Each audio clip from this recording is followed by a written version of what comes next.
Hello, नमस्कार मंडळी. कशा आहात सगळे तुम्ही? आणि आज आहे हरतालिका. तर सगळ्यांना हरतालिकेच्या हार्दिक शुभेच्छा.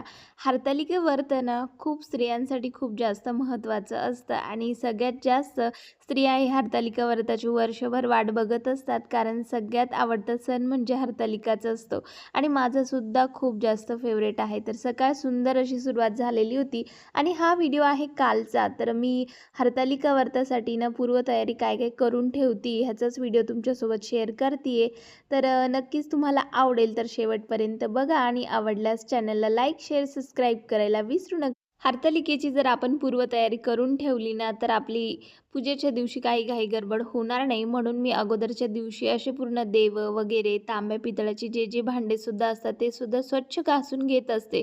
त्याबरोबर जे हरतालिकेसाठी लागणाऱ्या पत्री असतात, सगळ्यात जास्त महत्त्वाच्या पत्री कोणत्या असतात, त्या कशा अर्पण करायच्या, हे आजच्या व्हिडिओमध्ये तुम्हाला मी सांगणार आहे. माझ्याकडे ना भैया पावडर आहे, जे तांब्या पितळाचे भांडे क्लीन करण्यासाठी अगोदर थोडंसं ओलं करून घ्यायचे आपले मूर्त्या, आपली भांडी आणि छान 5-10 मिनटं त्याला घासून घ्यायचं. तर पूर्ण जे काळं काळं झालेले असतात भांडे किंवा आपले देव ते पूर्ण क्लीन होऊन जातात.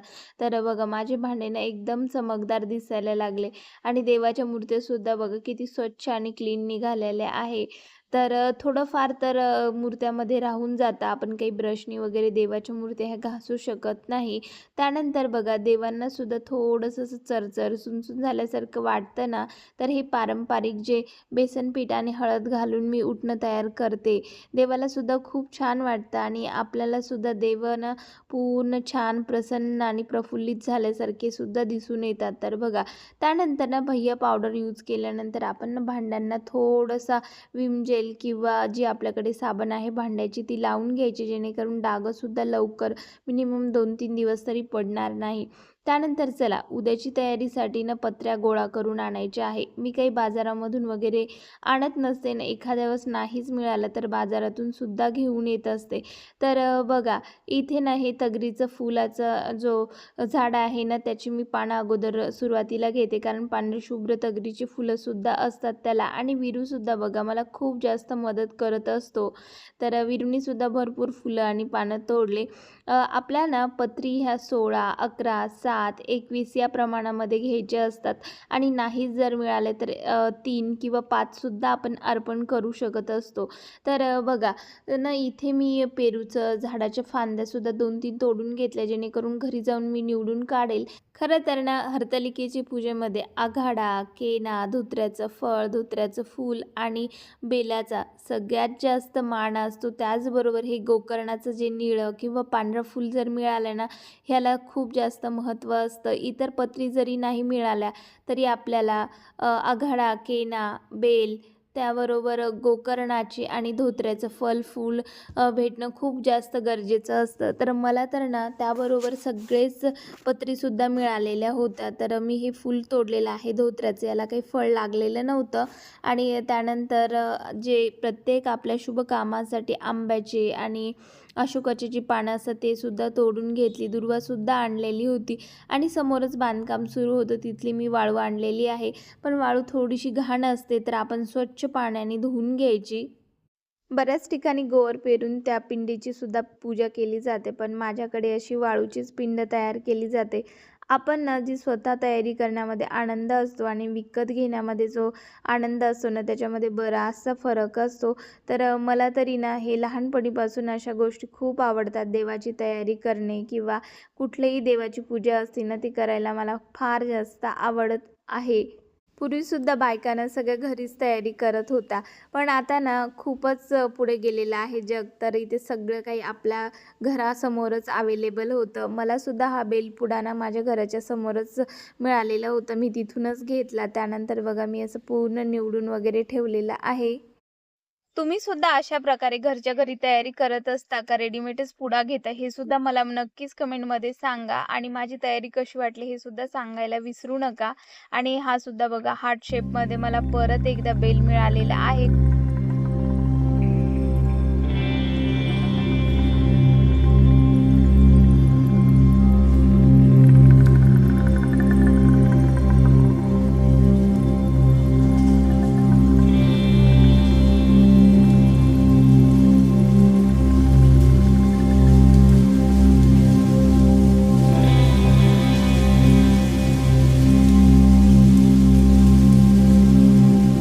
तर अशा प्रकारे हा आघाडा असतो. मला आघाडा काही मिळालेला नव्हता. त्यानंतर बाजारामधून तो आणलेला होता विकत.